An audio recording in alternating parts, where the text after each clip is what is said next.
ఆంధ్రప్రదేశ్లో కూటమి పార్టీల మధ్య వీళ్ళ మధ్య రాజకీయం, వీళ్ళ మధ్య కోఆర్డినేషన్, క్షేత్రస్థాయిలో ఒకరికొకరు చేదరించుకోవడం, ఒకరి మీద మరొకరు పై చేయి సాధించడం కోసం రాజకీయ ఎత్తుగడలకు పాల్పడుతూ ఉండడం, ఒకరిని మరొకరు తిట్టుకుంటూ ఉండడం, ఒకరింకొకరిని తిడుతూ ఉన్న ఆ పార్టీ వాళ్ళు ఎవరిని కంట్రోల్ చేసే పరిస్థితి లేకపోవడం. ఎక్కడైనా చూడండి, జేసీ దివాకర్ రెడ్డి గారు బీజేపీ వాళ్ళని తిట్టిన దగ్గర నుంచి మొదలెడితే, ఆదోన్లో బీజేపీ ఎమ్మెల్యే టీడీపీ వాళ్ళని తిట్టిన దగ్గర నుంచి మొదలు పెడితే, సాక్షాత్తు జనసేన అధ్యక్షుడు ప్రాతినిధ్యం వహిస్తున్న పిఠాపురంలో జనసేన టీడీపీ కొట్టుకోవడం దగ్గర నుంచి మొదలెడితే రాష్ట్రం అంతా ఇలాగే ఉంది.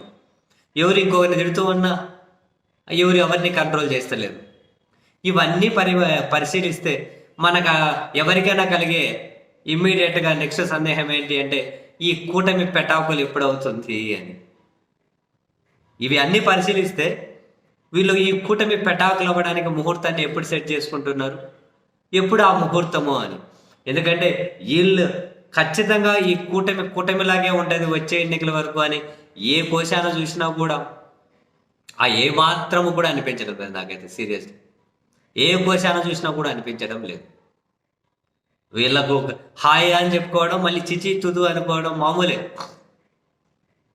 99-2004 నుంచి ఇదే. ఇప్పుడు చంద్రబాబు గారికి బీజేపీకైనా అండ్ జనసేనకు వీళ్ళకైనా 2014లో హాయ్ హాయ్ అనుకున్నారు, 18 రాగానే చిచి తుతు అన్నారు, 24లో మళ్ళీ హాయ్ హాయ్ అనుకున్నారు. అధికారంలో వచ్చిన టైం నుండి మళ్ళీ లొకలొకలు బెక్కబెక్కమంటూ బయటకు వచ్చేస్తూ ఉంది.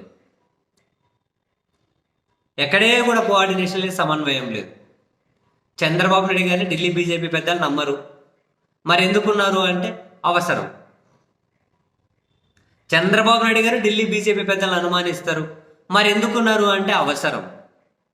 ఎందుకున్నారు అంటే అవసరం.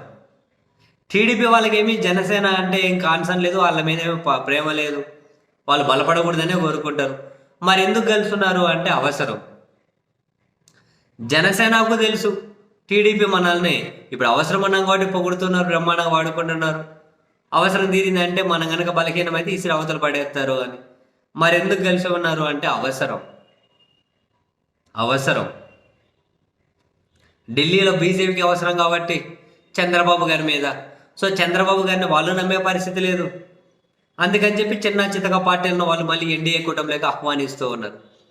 చంద్రబాబు గారికి వీళ్ళ మీద నమ్మకం లేదు. మరి ఎందుకు కలుస్తున్నారంటే సంక్షేమ పథకాలు ఇచ్చాం, చాలా ఇచ్చాము అండ్ కేంద్రం నుంచి ఢిల్లీ నుంచి తలనొప్పులు ఉంటే రాష్ట్రంలో మనం కాన్సన్ట్రేట్ చేయలేము.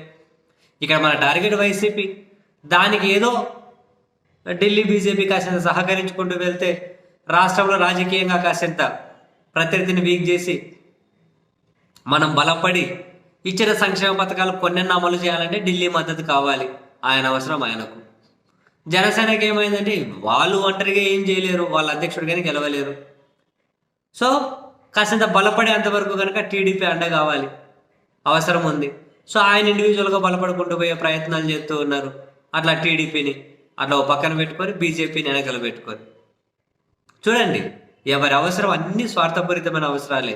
ఎవరి మధ్య కోఆర్డినేషన్ లేదు. కింద ఎవరు గోలు తిట్టుకుంటున్నారు, ఎవరు కంట్రోల్ చేసేది లేదు.